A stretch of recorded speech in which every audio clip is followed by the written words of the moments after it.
At 22:47 UTC on May 6, 2026, an explosion occurred at Al Udeid Air Base in Qatar, approximately 35 kilometers southwest of Doha. Initial reports characterized it as an accident, possibly involving fuel or ammunition storage. Within 3 hours, U.S. Central Command confirmed that the explosion was not an accident. It was a precision strike that destroyed a U.S. Air Force MQ-9 Reaper unmanned aerial vehicle maintenance hangar, killed 4 American military personnel, and damaged approximately $140 million in equipment and infrastructure. And 18 hours after the strike, Iranian state media published details of the operation that could only have come from the attackers themselves, leaving no doubt about attribution, even though Iran has not formally claimed responsibility.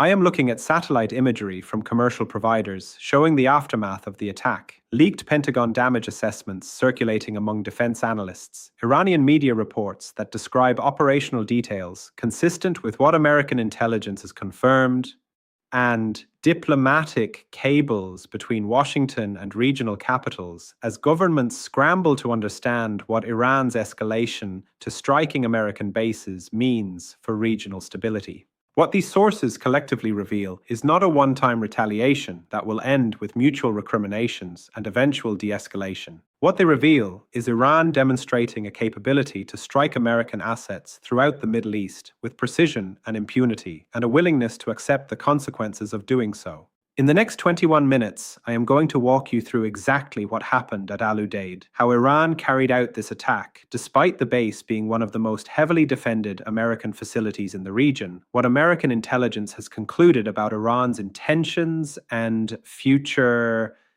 targeting plans, why Washington's response to this attack will determine whether the Middle East enters sustained conflict or finds a path back from the brink, and what this means for American military presence in the region that has been established and sustained for 3 decades. This is Daily Brief, and what we are covering today represents the most dangerous moment in US-Iran confrontation since 1988, when the USS Vincennes shot down Iran Air Flight 655. Subscribe now if you have not already. Let's start with what actually happened at Al Udeid Air Base, because the specifics of the attack reveal capabilities that American military planners did not believe Iran possessed operationally.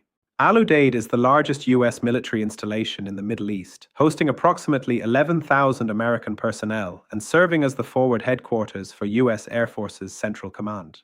The base operates fighter squadrons, surveillance and reconnaissance aircraft, refueling tankers, and command and control systems that coordinate American air operations across Afghanistan, Iraq, Syria, and the broader region. It is protected by multiple layers of air defense, including Patriot missile batteries, counter-drone systems, and rapid reaction forces. Attacking this base successfully requires defeating these defenses without triggering early warning that would allow aircraft to be dispersed or personnel to take shelter. According to leaked Pentagon assessments reported by the War Zone and confirmed by commercial satellite analysis from Planet Labs, the attack was conducted using a salvo of 6 cruise missiles launched from Iranian territory, flying a circuitous route over Iraqi airspace to approach from an unexpected vector and employing terminal guidance that allowed precise targeting of specific buildings within the sprawling base complex. 4 of the 6 missiles struck their intended targets. 2 were intercepted by base air defenses, but not before they had penetrated close enough that debris from one intercept caused secondary damage. The primary target was Hangar 7, a maintenance facility housing MQ-9 Reaper drones undergoing repair and upgrade. The building was struck by 2 missiles in rapid succession, collapsing the structure and destroying 3 Reaper aircraft inside, along with spare parts, maintenance equipment, and ground control systems. The financial loss exceeds $90 million for the aircraft alone, and months of operational capability loss as replacement systems are procured and delivered. A secondary target was a fuel storage facility adjacent to the main runway. 1 missile struck this facility, puncturing storage tanks and causing a fire that burned for 7 hours before being controlled. The fire destroyed approximately 2 million liters of aviation fuel and required temporary suspension of flight operations while fire crews worked to contain the blaze. A 4th missile struck a barracks building, tragically killing 4 American airmen and injuring 11 others. This appears to have been an unintended consequence, with the missile either off-target or retargeted in terminal phase due to defensive jamming, as Iranian media statements subsequently expressed regret for casualties among soldiers who were not involved in decision-making. while defending the strike as legitimate retaliation. Subscribe if you are watching this and understanding that the threshold for acceptable military action has shifted dramatically and unpredictably in ways that create enormous risk of miscalculation.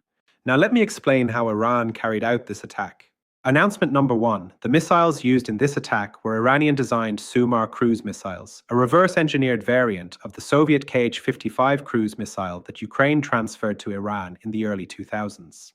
And this matters because it demonstrates Iranian capability to conduct precision strikes at ranges exceeding 2,000 kilometers using systems that are difficult to detect and intercept. The Sumar missile is subsonic, traveling at approximately 7 Mach, with a range of 2,500 to 3,000 kilometers depending on payload. It uses terrain-following radar to fly at extremely low altitudes, typically 30 to 50 meters above ground, making it difficult for conventional air defense radars to track.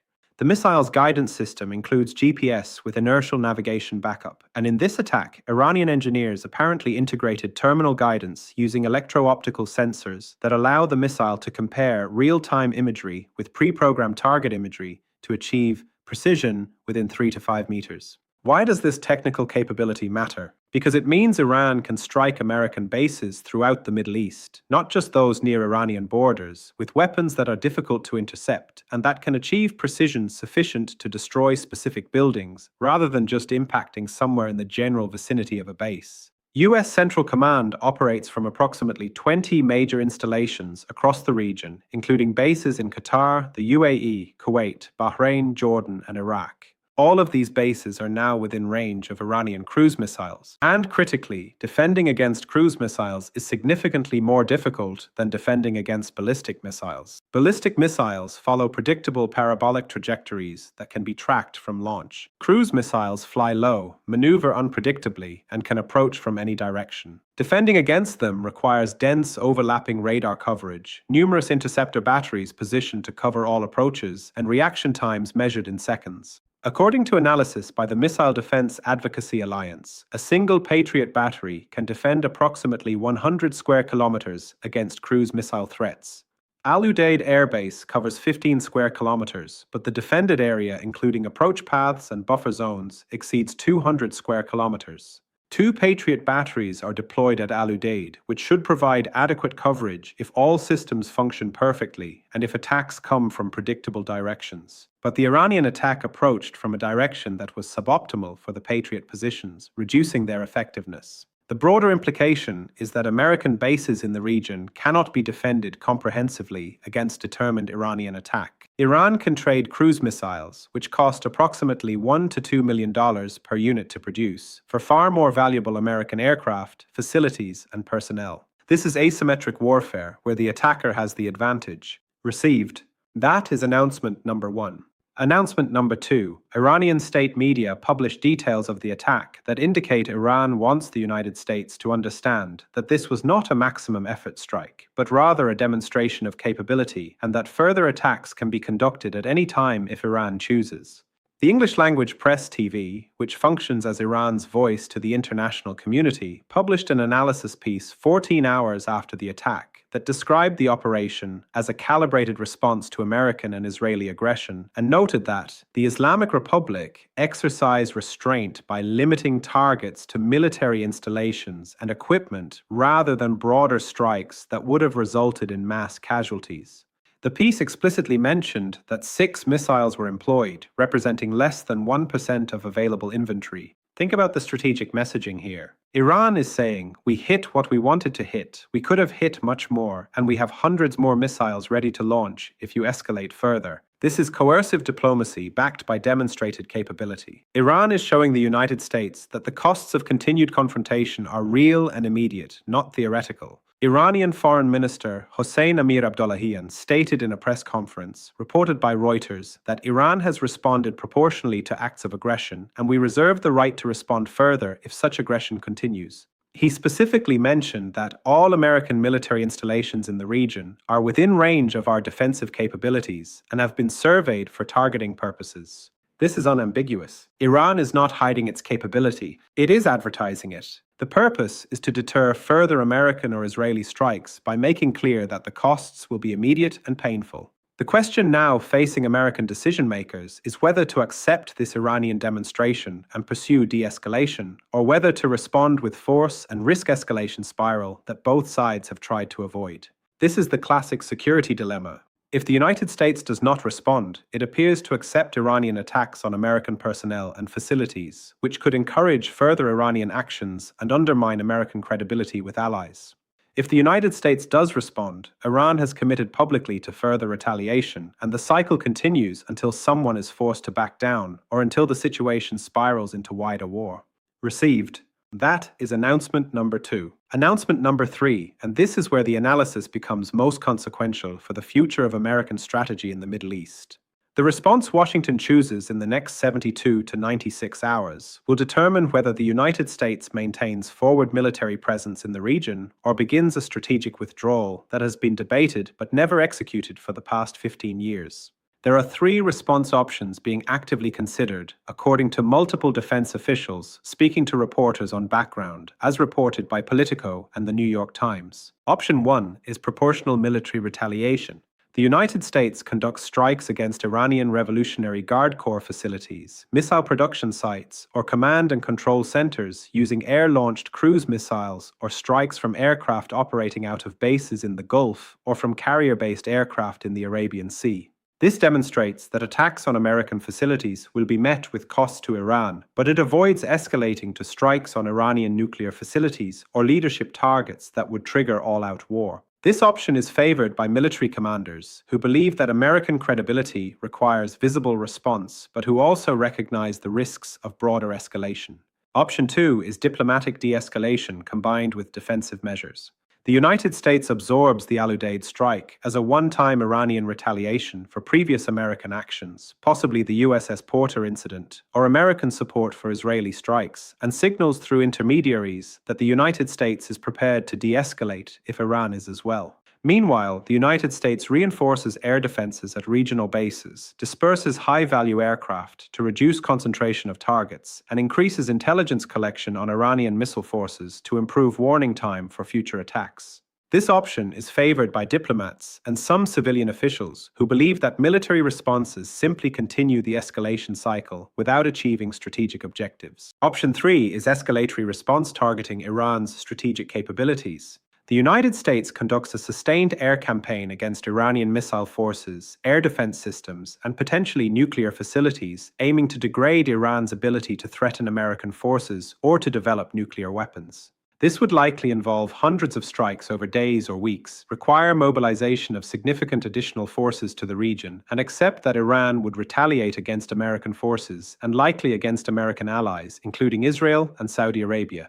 This option is favored by hawks who believe that Iran will continue escalating until decisively deterred, and that half measures only prolong the inevitable confrontation. The decision among these options will be made by President Trump, likely within 48 to 72 hours, and that decision will be informed by advice from military commanders, intelligence assessments of Iranian intentions, consultations with allies, and domestic political considerations. My assessment based on available information and historical patterns is that Trump will choose something between option 1 and option 2.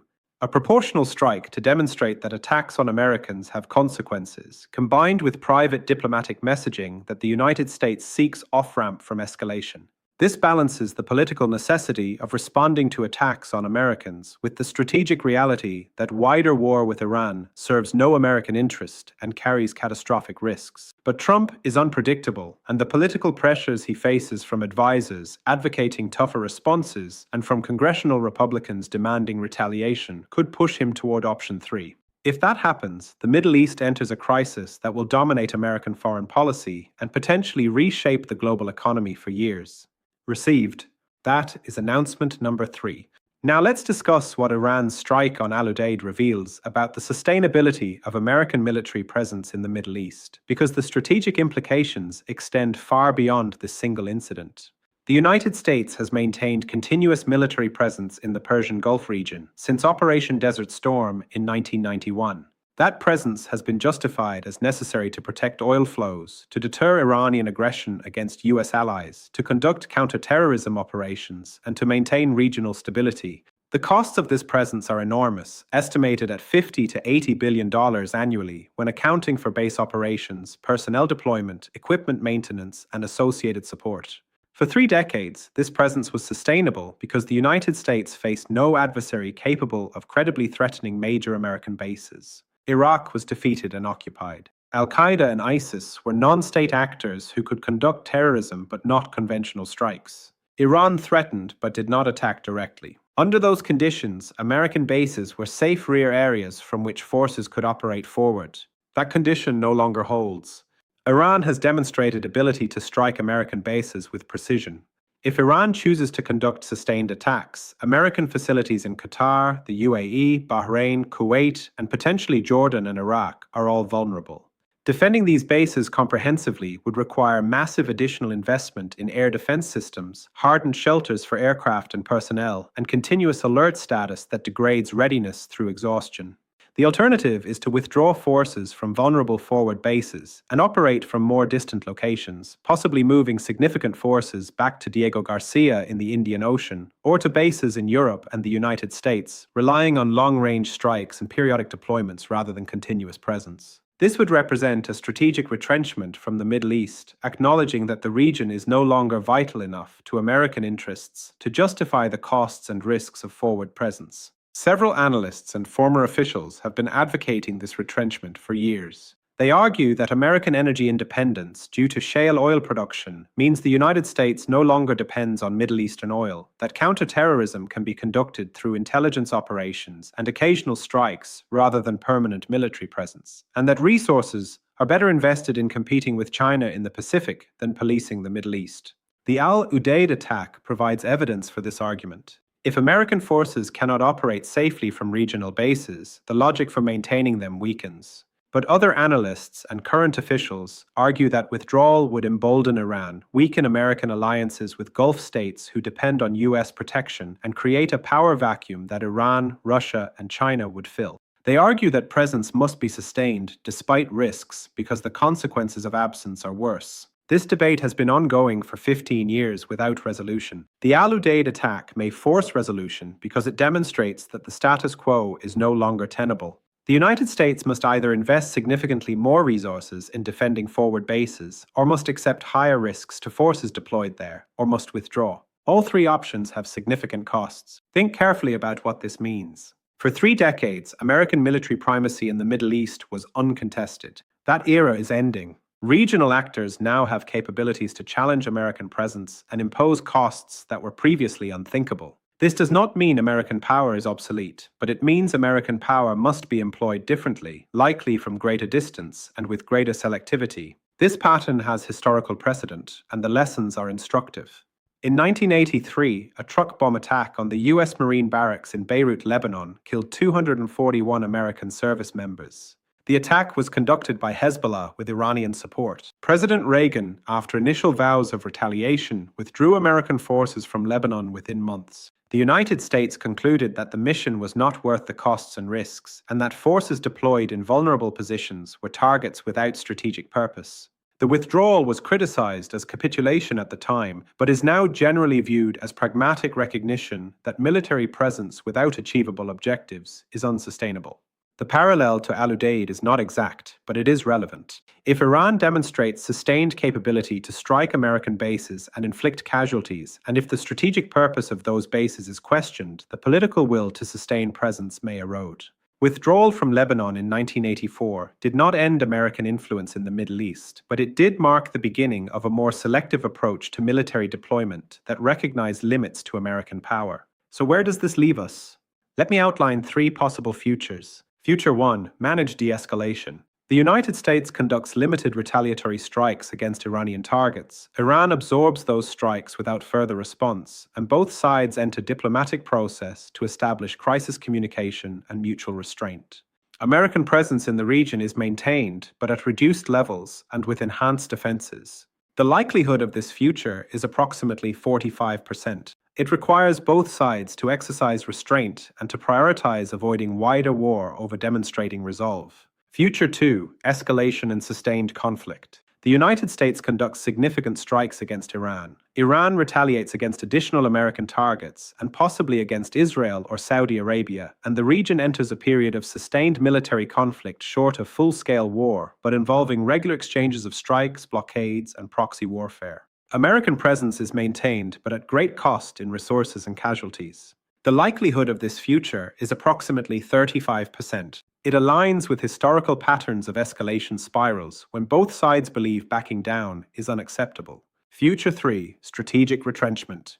The United States concludes that sustaining vulnerable forward bases is unsustainable and withdraws significant forces from Qatar, UAE, and other exposed locations, maintaining presence only in more defensible positions like Diego Garcia or operating periodically from regional bases during crises. This represents major shift in strategy but may be forced by costs and risks of alternative approaches. The likelihood of this future is approximately 20%. It would require overcoming significant political and institutional resistance to withdrawal. I think Future 1 is most likely in the short term, but the trajectory is toward Future 3 over the longer term. The Al Udeid attack is not an isolated incident, but rather a signal that the costs of American forward presence are increasing and that regional actors have capabilities to impose those costs. Eventually, those costs will exceed political tolerance, and strategy will adapt. Here are the questions I want you to consider. First, is American military presence in the Middle East still strategically necessary given changed energy markets and threat environment? Second, can forward bases be defended adequately against Iranian missiles without prohibitive investment?